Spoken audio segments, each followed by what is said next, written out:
ओम शांति। आज एक विशेष टॉपिक लेंगे, निर्भयता।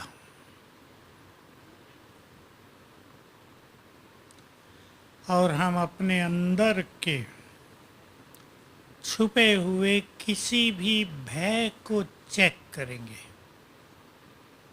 कौन सा डर सूक्ष्म रूप में हमारे अंदर छुपा हुआ है, समाया हुआ है, उससे अपने को मुक्त करना है। क्योंकि भय हमारी सूक्ष्म शक्तियों को नष्ट करता है, हमें आगे बढ़ने से रोकता है, हमें पावरफुल भी नहीं बनने देता है। तो पहली बात, भय किस किस चीज का होता है। मैं कुछ गिनाता हूं, फिर आप स्वयं विचार करके बोलेंगे। क्या बोला ज्ञानेश्वर?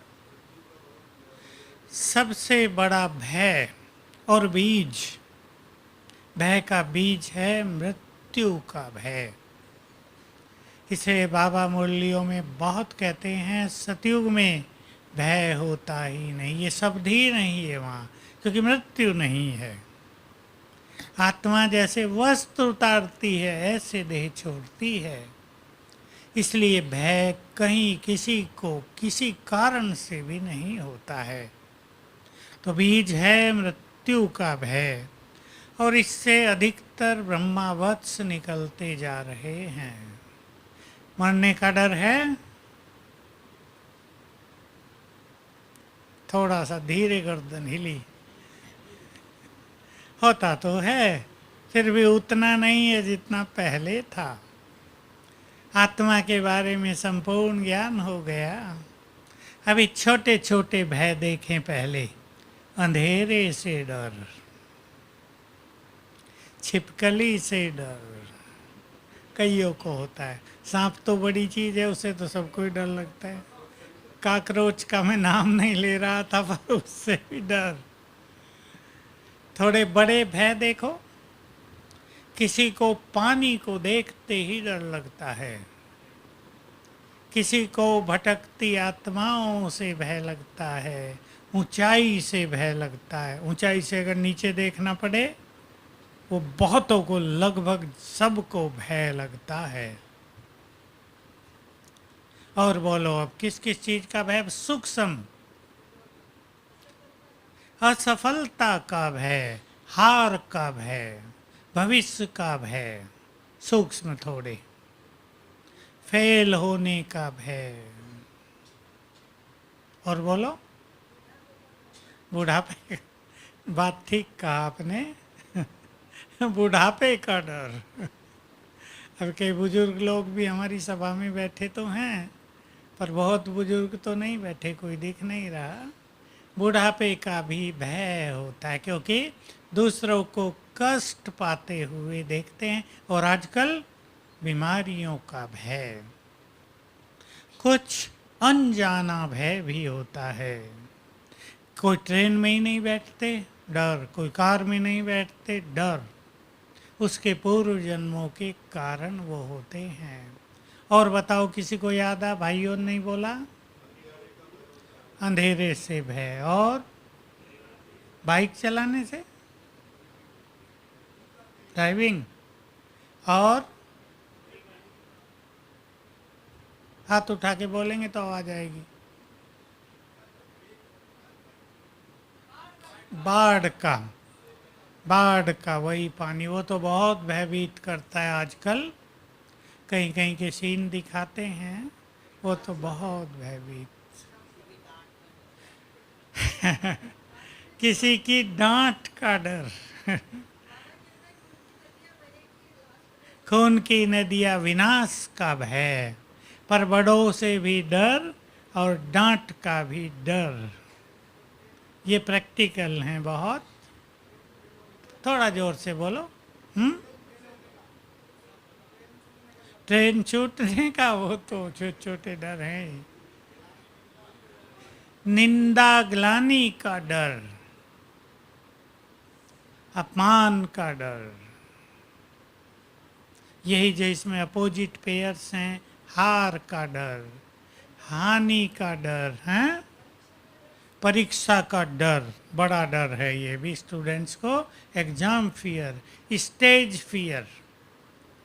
आप में से कईयों को अगर यहाँ के कहा जाए 3 मिनट कुछ सुना दो तो जो याद था वो भी भूल जाएंगे आते ही।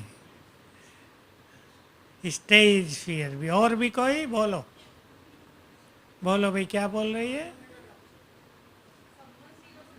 संबंधियों से भी डर, किसी किसी को रिलेशन में भी डर रहता है। अब हमें इन डरों से मुक्त होना है। पहले तो हम अपने को चेक करेंगे। हमें फियर ऑफ फ्यूचर है, भविष्य का डर, कहीं ऐसा ना हो जाए, कहीं ये ना हो जाए। आजकल मैरिजेज हो रही हैं, बहुत डिवोर्स हो रहे हैं, कईयों को पहले से डर रहता है कहीं डिवोर्स ना हो जाए, क्योंकि बड़ी घटना होती है जीवन की। तो भविष्य का डर, कई लोग सोच सोच के ही भयभीत रहते हैं, नौकरी ना छूट जाए। कईयों की छूटती है, कंपनियां फेल होती हैं, बंद होती हैं, नौकरी ना छूट जाए, फिर हमारा क्या होगा, ऐसा डर। कईयों को, अब बाबा के बच्चों में से कईयों को माया का डर, माया से फेल ना हो जाए, ये भी सूक्ष्म डर रहता है। अब पहली चीज मौत का डर, जो विनाश के डर से भी हमें बचाएगा, मौत के डर से हमें मुक्त होना है। तो पहला ज्ञान आत्मा का। अब हमें प्रैक्टिस ये करनी है, मैं आत्मा अजर अमर अविनाशी हूँ, देह बदलती हूँ, मृत्यु देह परिवर्तन का नाम है, मेरी मृत्यु होती नहीं। आज जो संबंधी है, क्योंकि मोह भी डर आता है, मोह भय का बहुत बड़ा कारण है। आज जो संबंधी हैं वो पिछले जन्म में नहीं थे, आज जो प्रियजन हैं अगले जन्म में भी नहीं होंगे। बदलते रहते हैं, संबंध बदलते हैं, प्यार बदलता है, नाते रिश्ते बदल रहे हैं। ये चिंतन करेंगे तो ये मौत का भय धीरे धीरे समाप्त हो जाएगा। कईयों का ऐसा होता है, कहीं एक्सीडेंट देख लिया, मान लो खुद ही कार में जा रहे थे, एक्सीडेंट हो गया, 2-3 को बहुत ज़्यादा चोट लग गई, खून बह रहा है, अब उन्हें नींद नहीं आती, वही सीन गहराई से सबकॉन्शियस माइंड में प्रिंट हो जाता है, स्वप्न वही आते हैं, वही चलता रहता है, मन स्थिर होता नहीं है। तो हमें ये भी एक बहुत अच्छी प्रैक्टिस करनी है। ध्यान देंगे आप, जो दृश्य हम देखेंगे वो हमारे अंतर मन में प्रिंट ना हो। सभी बहुत अच्छा काम करेंगे इस पर, प्रिंट ना हो, नहीं तो बहुत सारी घटनाएं दुष्प्रभाव डालेंगी दिमाग पर, बुरा असर आएगा हमारे चिंतन पर, हमारी खुशी पर, हमारी शांति पर, नींद पर। क्या करें इसके लिए? हाँ, मनीषा बहन उत्तर देगी, आप उत्तर नहीं देती। बोलो। बहुत बड़ा सब्जेक्ट है, कोई भी सीन सबकॉन्शियस माइंड में प्रिंट ना हो जाए। चलो डॉक्टर बताओ। साक्षी भाव, नथिंग न्यू, और इन चीजों को हल्के रूप से लेने की आदत। मान लो ब्लड बह रहा है, अब ब्लड सभी के अंदर है, कोई खास बात नहीं, सभी ने देखा भी है। एक्सीडेंट हुआ, चोट लगी, फटा टूटा तो बहेगा, ठीक हो जाएगा।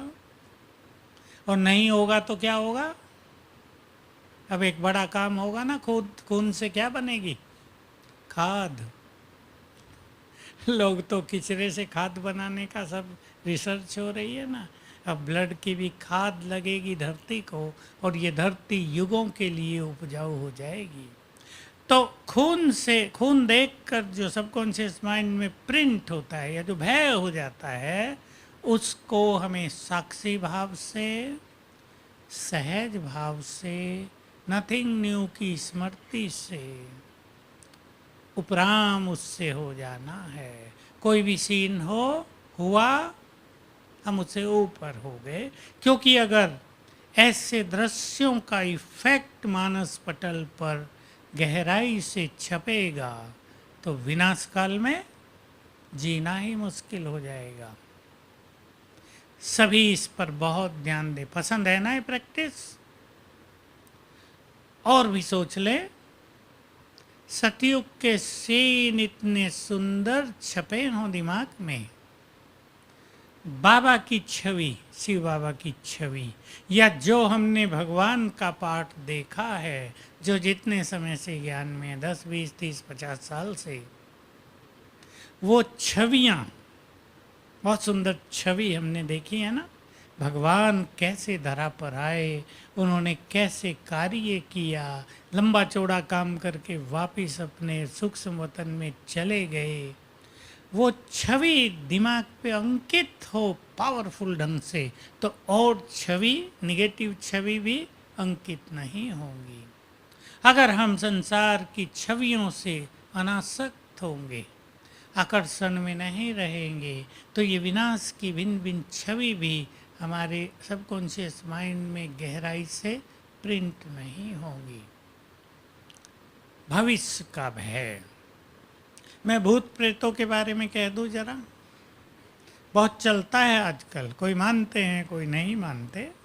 मैंने पीछे भी सुनाया था, एक बड़े सीनियर डॉक्टर जो इन चीज़ों में विश्वास नहीं रखते थे, वो क्या देखने लगा कि उसके कमरे में खिड़की के बाहर 5 खड़े हैं, मनुष्य खड़े हैं, हाथ में रस्सियां हैं और बोल रहे हम तुम्हें लेने आए हैं, तैयार हो जाओ। सीन तो खतरनाक था ना। यमदूत आ गए हैं। बहुत भयभीत वो। कहीं से कांटेक्ट किया मेरे से कि भाई क्या करें, ये हो रहा है, 2-3 दिन हो चुके थे और डर लगता है, अब नींद नहीं आती है, क्या हो रहा है, कहीं मेरा अंतिम समय तो नहीं आ गया। यमराज ने यमदूतों को तो नहीं भेज दिया कि ले आओ, पर दूसरा भी था कि यमदूत आ जाएं तो वो ऐसे चले थोड़ा ही जाते हैं। इधर उधर बात की अपने लोगों से, कहा ये तो भटकती आत्माओं का काम है। वो कहता मैं तो नहीं मानता, पर मानना पड़ेगा, रोज आ जाते हैं वो। फिर जैसे तैसे मैंने तो एक विधि सिखाई जो आजकल मैं सिखा रहा हूँ लोगों को। अपने घर के मेन गेट के बाहर बड़ा बाबा की लाइट जला दो, कास्केट बड़ा 1 फुट वाला। उसकी लाइट से ये आत्माएं नहीं आएंगी। फिर नहीं आई तो हम 2 अभ्यास रखेंगे। मैं मास्टर सर्वशक्तिवान हूँ, अपने चारों ओर इस स्वमान से पावरफुल प्रभामंडल निर्मित किया करें। ओरा, ये सब को करना है। इसके बहुत फायदे होंगे, न केवल इन बॉडीलेस सोल्स के लिए, लेकिन और भी अनेक फील्ड में हमें इसकी मदद मिलेगी। आप पहले 21 बार कर लें कुछ दिन। मैं मास्टर सर्वशक्तिवान हूँ। मेरे अंग अंग से लाल लाइट फैल रही है, थोड़ी दूर दूर तक जा रही है। फिर मेरे चारों ओर एक शक्तियों का घेरा बन गया है। मैं उस घेरे के अंदर हूँ, सेफ हूँ इस ओरा में मैं। ये प्रभामंडल बहुत पावरफुल है। फिर 7 बार कर लें, कुछ दिन तक क्रिएट करें। फिर क्या होगा, जैसे ही सोचेंगे मैं मास्टर सर्वशक्तिवान हूँ, ओरा बन जाएगा और कोई भी ऐसी आत्मा हमारे पास नहीं आ सकेगी। हम सुरक्षित हो जाएंगे।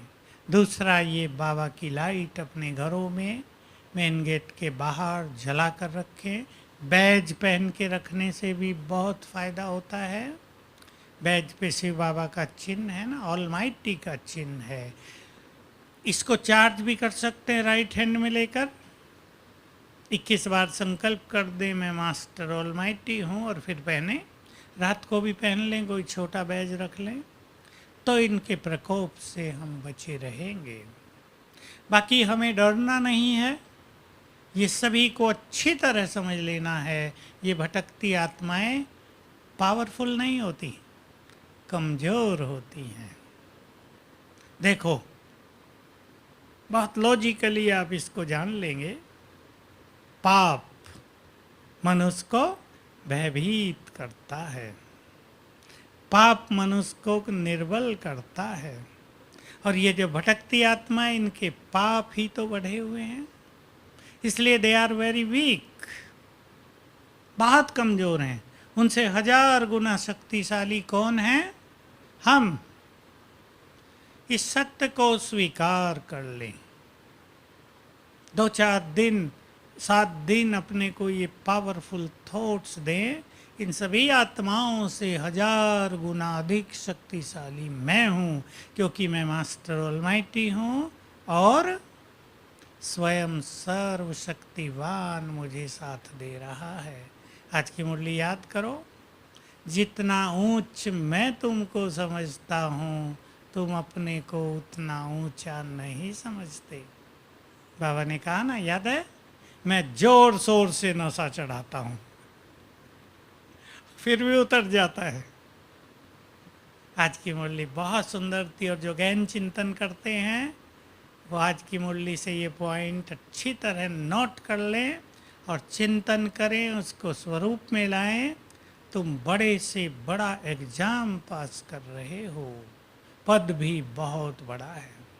देखो, Indian civil services, administrative services के एग्ज़ाम होते हैं, IPS, IAS, IFS, बहुत सारे IRS। कितना नशा रहता है उन कैंडिडेट्स को।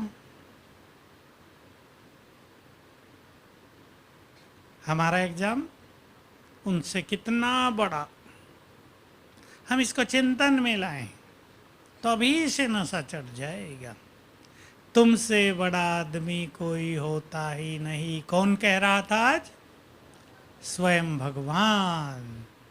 तो इन भटकती आत्माओं से डरना नहीं है, लेकिन क्या करना है? क्या करना है? इन्हें शुभ भावनाएं देनी है, फ्रेंडली इनको देखना है। एटीट्यूड ही हमारे रहम भाव के हो जाएं कि ये अपने पाप कर्मों के कारण, गलत निर्णयों के कारण, किसने सुसाइड कर लिया गलत निर्णय लेकर, ये भटक गए हैं तो शिव बाबा के ही बच्चे, हमारे ही परिवार के। रहम की दृष्टि से इन्हें देखेंगे, एटीट्यूड हमारे बदल जाएं। आज बाबा ने ये भी कहा, तीसरी नशे की बात थी, तुम सबसे ऊंचे कुल के हो। संसार में तो थोड़े ही लोगों को आजकल कुल का नशा रहता है, बाकी तो उतर गया सबका। लेकिन बाबा ने फिर ये नशा चढ़ा दिया, क्योंकि ब्राह्मण ही सबसे उच्च कुल वाले थे, लेकिन उनका पतन हो गया बहुत ज़्यादा। तो हमें इन आत्माओं से भी डरना नहीं है। भविष्य का डर जो बहुत इम्पोर्टेंट चीज़ है, फेल होने का डर, कुछ हो न जाए मेरे साथ, मेरे बच्चों के साथ कुछ न हो जाए, नौकरी धंधों में कुछ न हो जाए, फाइनेंशियल क्राइसिस ना आ जाए, ये डर रहता है कईयों को। कैसे दूर करेंगे इस डर को? बस कॉन्शियसनेस को चेंज करना है। बहुत प्रैक्टिकल आज हम चीज़ें ले रहे हैं जो सुनने में आती है, जो मेरे पास लोग समस्याएं लेकर आते हैं। मेरे साथ बोलो, स्वयं भगवान है, इसलिए मेरा भविष्य बहुत सुंदर है। मेरे साथ सब कुछ बोलो बहुत अच्छा होगा। और अगर मान लो कुछ आता भी है, ये सब सोचने के बाद भी कुछ कुछ आ जाता है जीवन में, आ जाता है या नहीं? नौकरी छूट जाए तो हर चैलेंज का सामना करने के लिए तैयार जीवन, इंग्लिश में कहते हैं लाइफ इज स्ट्रगल, संघर्ष है जीवन में, और संघर्ष हमें आगे बढ़ाएगा। ठीक है, एक द्वार बंद होगा, यदि हम हिम्मत से चलेंगे, बाबा साथ है इस स्वमान में रहकर चलेंगे, तो दूसरा द्वार खुल जाएगा। तो हमें परेशान नहीं होना है। कई लोगों का हुआ, नौकरी छूटी। अब उनके पास टाइम बच गया, अप्लाई करते रहे, लेकिन उन्होंने इस टाइम का सदुपयोग कर लिया। अव्यक्त मुरली पढ़ लेनी है बहुत सारी, गहरा ज्ञान, संपूर्ण ईश्वरीय ज्ञान, परफेक्शन को प्राप्त करने का ज्ञान, परफेक्ट प्योरिटी को लेने का ज्ञान, बहुत सारी साइलेंस पावर, योग की सूक्ष्म शक्तियाँ, स्थितियाँ, बहुत अच्छी स्टडी कर ली। सोचा फ्री हूँ, सवेरे जल्दी 3 बजे उठ के योग करने लगे, दिन में रेस्ट कर लेंगे, अभी तो टाइम है। अपने को पॉजिटिव कर दिया बहुत अच्छी तरह, और 3 मास में ही अच्छी जॉब मिल गई। कईयों के अनुभव हो गए, और कईयों का बिल्कुल इसके विपरीत हुआ। परेशान हो गए, अब क्या हो गया, डिप्रेस हो गए, 8 बजे सो के उठने लगे, क्या होगा, नींद नहीं आती है, परिवार में नेगेटिव वाइब्रेशंस फैल गए, अब नौकरी मिल ही नहीं रही। हमें ये भूलना नहीं चाहिए, हमारी पॉजिटिव एनर्जी, हमारी अच्छी स्थिति सफलता को समीप लाती है। हमारी निगेटिविटी, हमारा इस तरह का चिंतन, घर में वाइब्रेशंस को कमज़ोर करना, सब में उदासी का वातावरण बना देना, ये दूर करता है सफलताओं को। उससे जो भी कहता, जिनको सफलता मिली, भाई नौकरी चली गई, अब क्या, कहा रे इससे अच्छी मिलेगी, क्या हुआ है, प्रमोशन होगा मेरा, सचमुच अच्छी मिल गई, प्रमोट हो गए। तो भविष्य का डर, हार का डर, निंदा का डर, निंदा के डर से कई लोग काम ही नहीं करते, अच्छे काम करने से ही डरते हैं। भाई लोग बोलेंगे बहुत, लोग क्या कहेंगे ये डर, लोग बुरा बुरा बोलेंगे ये डर, ठीक ना हुआ तो क्या क्या सुनना पड़ेगा ये डर। लेकिन जिसको महान कार्य करने हैं उन्हें सुनने के लिए तैयार रहना चाहिए। जो कुछ करेगा गलती भी उससे ही होगी, जो कुछ करेगा सुनना भी उसको ही पड़ेगा। अब मोदी जी कर रहे हैं कुछ काम, आप उन्हें अच्छा समझते हैं या नहीं वो आपकी बात, पर जो काम कर रहे हैं गलती भी कहीं ना कहीं हो जाएगी। मैन इज़ नॉट परफेक्ट, और सुनना भी पड़ेगा, पड़ेगा या नहीं। तो जब एक मनुष्य प्राइम मिनिस्टर सुनने के लिए तैयार है, तो योगियों का क्या हाल है। सोचो, सभी छोटी छोटी बातें नहीं सुन पाते, किसी ने जरा सा कुछ कह दिया और पारा डाउन, खुशी चली गई, ये लाइफ अच्छा नहीं है, चलें, क्या है, बेकार है, छोड़ें बाबा को, बाबा तो कुछ नहीं करता, निगेटिव हो जाना फटाफट, ये नहीं। संघर्षों को स्वीकार करेंगे, संघर्षों को पार करके ही कोई शक्तिशाली बनता है, घर बैठे नहीं, सोए हुए नहीं, उतार चढ़ाव उतार चढ़ाव। संघर्षों को, कई माँ बाप अपने बच्चों को छुपा के रखते हैं, इन्हें कुछ हो न जाए, और कई माँ बाप आगे निकाल देते हैं, लड़ो, संघर्ष करो, गिरो उठो, गिरो उठो, वो पावरफुल बन जाएंगे। तो हमेशा इस डर को निकाल दें, निंदा का डर नहीं। बाबा का महावाक्य भी याद रखें, कौन सा, ज्ञानी आत्मा वे जो मान अपमान, निंदा स्तुति, हार जीत, सुख दुख, सर्दी गर्मी, लाभ हानि सब में समान रहे। आप महान आत्माओं को देखो जिन्होंने बड़े काम किए, हमारे होते ही महात्मा गांधी, दूर की कहानी नहीं है। गालियां खाई थी या नहीं, अपने ही लोग गाली देते थे, यहाँ के राजा लोग साथ नहीं देते थे, और बहुत सारे लोग सेठ साहूकार गाली देते थे। चला है अंग्रेजों को हटाने, देखेंगे क्या करेगा, अंग्रेजों को साथ देते थे। स्वामी विवेकानंद बहुत गालियाँ खाई उसने भी शुरू में, ऐसा नहीं उसका विरोध नहीं हुआ, विरोध बहुत हुआ। स्वामी दयानंद सरस्वती आर्य समाज का, उसने भी काफ़ी चीज़ों को पार किया, और सबसे ज़्यादा पार किसने किया, अपने पर आ जाओ ना, हमारे ब्रह्मा बाबा किया है या नहीं? गाली देने वालों की कोई गिनती की कमी नहीं थी, कोई कुछ भी बोलता था। बाबा ने कहा ना, जो सबसे ज़्यादा समाज में सम्मानित था, जिसके बारे में कोई कुछ बोलना भी उचित नहीं मानता था, उसको सबसे ज़्यादा गालियाँ खानी पड़ी। खाई ना। एक महान कार्य को संपन्न करने के लिए कुछ सुनना पड़े, भगवान जो कह रहा वो सुनना है। मनुष्यों की तो सुनकर बहुत देख लिया, भगवान की सुनने का समय है। और फिर सबसे बड़ा पेपर का समय आया, बेगरी पाठ। वो छोटा नहीं था, वो बहुत बड़ी परीक्षा थी। अब सोच के देखो, 380 खाने वाले हो, घर में कुछ नहीं, और वो एक दिन की बात थोड़ा ही। कहाँ से कल आएगा, परसों कहाँ से आएगा, अगले 6 मास क्या होगा, अनसर्टेन। ऐसे में भी बाबा परीक्षाओं में फुल पास हुआ, क्योंकि शिव बाबा से जुड़ा हुआ था। उसको पता था, ये महावाक्य पक्का था। शिव बाबा ने कह दिया है, मैं अपने बच्चों को भूखा नहीं रख सकता। और जलेबी की कहानी तो आपने सुनी होगी, नहीं सुनी? सुन लो। दिवाली या कौन सा त्यौहार आ रहा था, बाबा ने कहा बच्चों को जलेबी खिलानी है। अब कह तो शिव बाबा गया, अब काम नीचे वालों को करना है। अब वहाँ तो कुछ भी नहीं है। कुछ लोग चले गए थे, फिर भी 350 लोग थे खाने वाले। जलेबी खिलानी, क्या होगा भाई, कहाँ से पैसा आएगा? लेकिन बाबा को निश्चिंतता रहती थी।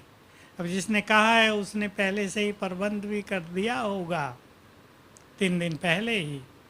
तब मैं इससे आते थे मनी ऑर्डर से पैसे, टेलीग्राफिकली भी आते थे। 5,000 आए, किसी ने भेजे 5,000। उन दिनों बहुत होते थे। सबको मज़े से जलेबी खिलाई गई। फिर बाबा ये नहीं कराता था कि नहीं पैसे आए अभी नहीं खर्च ना करो, काम आएंगे। है, हाँ। माउंट आबू से भी हुआ, ऐसा कई बार हुआ है। उन दिनों में कई बार हो गया।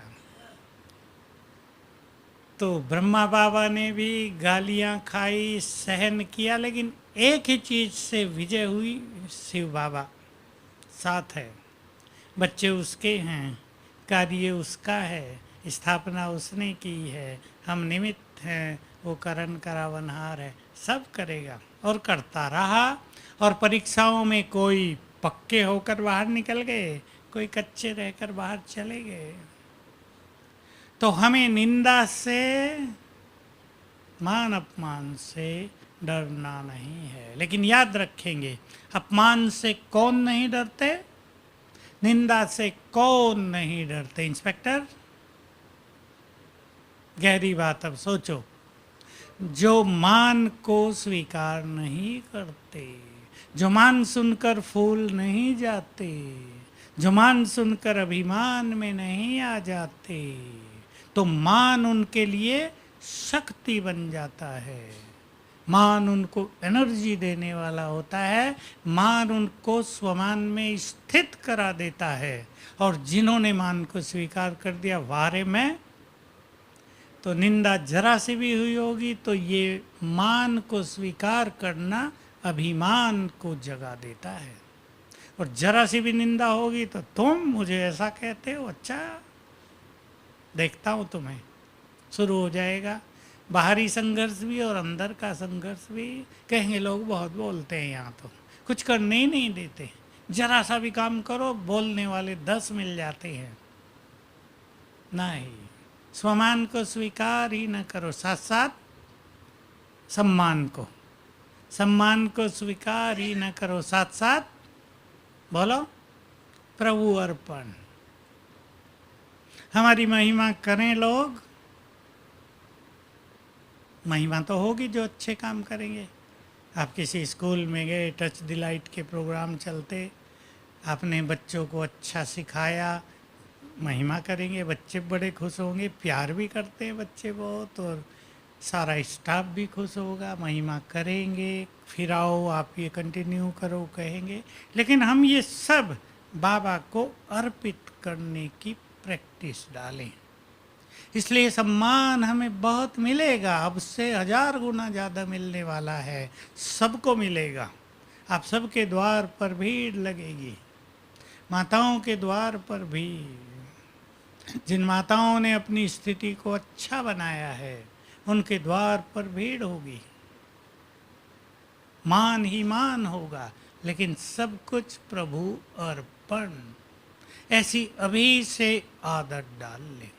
पानी का भय, ट्रेन का भय, एक्सीडेंट का भय, दुर्घटना होने का भय, इनके बारे में भी अच्छी तरह विचार करना है।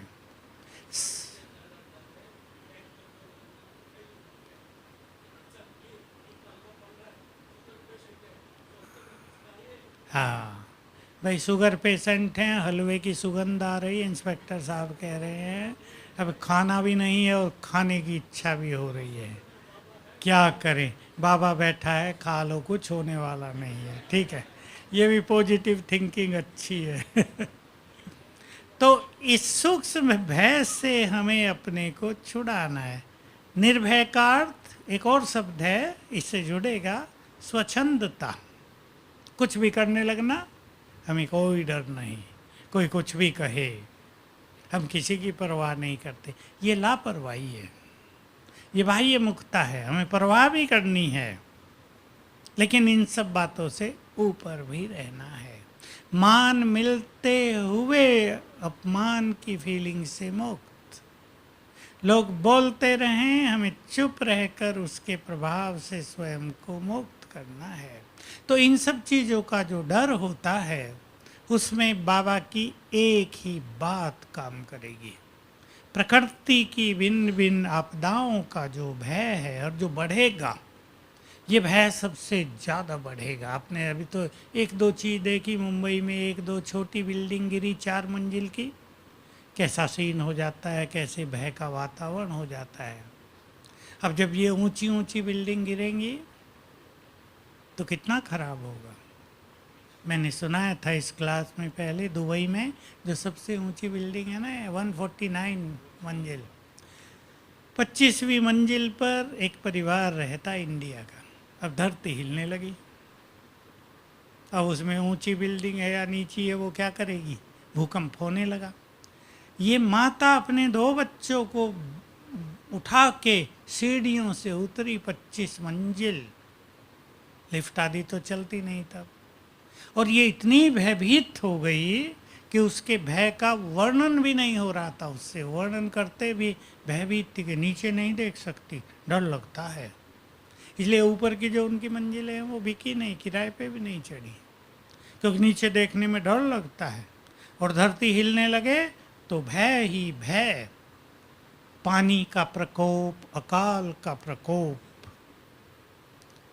हवा का भी प्रकोप कम नहीं होगा। उड़ीसा में होता रहता है, जो उड़ीसा के यहाँ बैठे वो जानते होंगे कितनी फास्ट गति से हवाएं चली हैं वहाँ, 2-3 बार देखा है ना। 250 किलोमीटर स्कूटर, कारें उड़ उड़ के उस पे पेड़ों पे टंग गई थी। एक व्यक्ति बकरी, सोचा बकरी बाहर है, निकाल के अंदर ले, बकरी भी उड़ गई, वो भी उड़ गया, दोनों का ही पता नहीं चला कहाँ गए हैं। तो ये सब प्रकोप भी तो बहुत भयभीत करेंगे। एक बार हो गया तो डर का माहौल हो जाएगा। थोड़ी हवा तेज चलेगी, बिजली कड़केगी, लगेगा हमारे ऊपर गिरेगी बिजली आज तो। क्या याद करेंगे उस टाइम? लंबा काल बाबा की याद का अभ्यास हो तो बुद्धि बाबा में जाएगी। और बाबा ने बहुत अच्छी बात कह दी, यदि तुम सर्वशक्तिवान से कंबाइंड रहो तो प्रकृति तुम्हें मदद करेगी, प्रकृति तुम्हारी सुरक्षा करेगी, कहीं तुम्हें कष्ट नहीं होने देगी। तो हमें ऐसी आदत हो, पहले से प्रैक्टिस हो, मैं मास्टर सर्वशक्तिवान हूँ और सर्वशक्तिवान सिर के ऊपर छत्र छाया है, प्रकृति बहुत मदद करेगी। पानी भी बचाएगा, डुबोएगा नहीं। मकान भी गिरना है तो हम बाहर निकले होंगे तब गिरेगा। भिन्न भिन्न तरह से हमें मदद हो जाएगी। तो हम सभी चेक करें मेरे अंदर किस तरह का भय है। बड़ों से भय लगता है, पूर्व जन्मों में मृत्यु कष्टदायी हुई है उससे भय है। अब हम समझ सकते हैं। किसी विशेष बीमारी के आने का भय तो नहीं है। होता है, आजकल कैंसर हो रहा है, लोग को डर होता है मुझे न हो जाए। ये संकल्प नहीं करना है। हमारे अपने संकल्प इन चीज़ों को अट्रैक्ट करेंगे। बहुत ध्यान देना है। जितनी बार हम संकल्प करेंगे मुझे ये ना हो जाए, समझो हम उसको अट्रैक्ट कर रहे हैं। इसलिए ये संकल्प समाप्त करके मैं बाबा की छत्र छाया में सेफ हूँ। मुझे तो अपने वाइब्रेशंस फैलाकर सबको निर्भय करना है। अटेंशन दें इस बात पर अभी से। आत्मिक दृष्टि, सकाश देना, बाबा के साथ का अनुभव, मुझे सबको अभयदान देना है, निर्भय करना है। प्रकृति से भी कोई डरेगा नहीं, प्रकृति को अपना गुड फ्रेंड बनाना है। ऐसी प्रैक्टिस अभी से हम चालू करें तो अपने को पूरी तरह निर्भय कर दें। बेफिक्र बादशाह, कुछ हो जाएगा ये भी भय नहीं, मृत्यु का भी भय नहीं। मृत्यु अटल है, जब जिसकी होनी है तभी होगी, उसे पहले एक सेकंड पहले भी नहीं हो सकती। जिस कारण से होनी है उसी कारण से होगी, कारण बदल नहीं सकता है। और हम खुद को स्ट्रांग बना लें, स्वमान में स्थित रहें तो भविष्य का भय, निंदा का भय, भूत प्रेतों का भय, ये सभी भय समाप्त हो जाएंगे। तो हम सभी बाबा के बच्चे पूरी तरह निर्भय हो जाएं, क्योंकि विनाश देखना है। कितनी बार देखा है हमने ये विनाश? अनगिनत बार। समझ लो 1000 बार देखा है अनगिनत में से।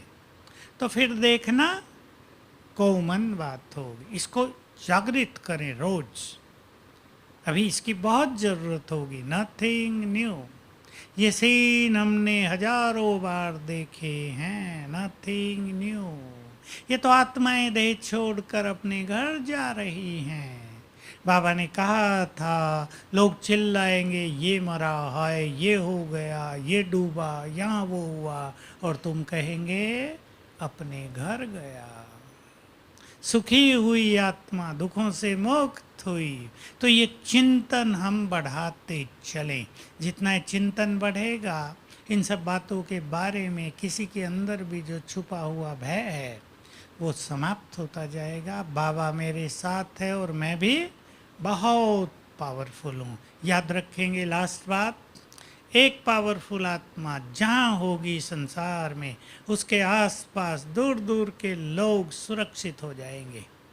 एक विजयी रतन जहाँ होगा 100 किलोमीटर की रेंज में सभी लोग निर्भय, सुखी, गुड वाइब्रेशंस के द्वारा सहारे का अनुभव करेंगे। और भी पावरफुल आत्माएं जहाँ होंगी 1 किलोमीटर के एरिए में, 5 किलोमीटर की रेंज में, सभी सुरक्षित हो जाएंगे। तो अपने को समझें, जो बाबा ने कहा, जितनी ऊंची नज़र से मैं तुम्हें देखता हूँ तुम भी देखो।